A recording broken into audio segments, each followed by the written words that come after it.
So my first textual artifact to review and compare to fairy tales this week is the Nickelodeon TV show Avatar: The Last Airbender. So the show basically it's a fiction show, so it takes place in some other realm. And the basis of the show is set up where there's four different nations, a nation that represents the four main elements, water, air, earth, and fire. And there is obviously a evil nation, that's the Fire Nation, and throughout the show the Fire Nation is trying to gain control over all of the other nations, and people in the show, there's some individuals who are able to kind of manipulate matter, and like airbenders, firebenders, and so that's mainly the setting of the show. And then there is always one character known as the Avatar who is a master of manipulating all four of the elements, so they can manipulate water, air, fire, and earth, rock.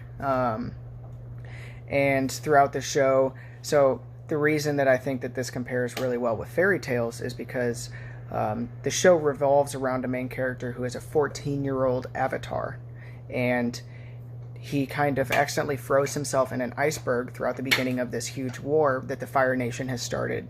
So he comes to out of this iceberg, and 100 years have passed. So everyone he knew and loved, for the most part, is gone. The Air Nation at this point has, for the most part, been wiped out. So he is the last airbender of all time. And so that's a large part that I relate kind of to like Cinderella or Rapunzel, where the main character is kind of pulled from everything close to them in society, almost those rags to riches. I think that I don't think that Avatar: The Last Airbender is a love story as much as the other fairy tales, but it certainly has that great plot point where he's coming from nothing and he's gaining so much in the end. It's maybe not a crazy love life, but more interconnectedness and a lot of like self-worth and understanding of where he sits in the world. And then there's also this crazy thing where avatars have access not just to the physical realm but to the spiritual realm.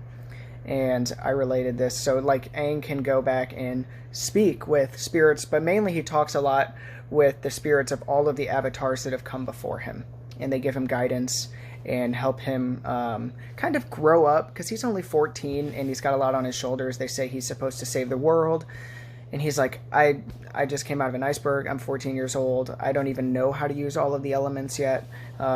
So they kind of take on that fairy godmother like role.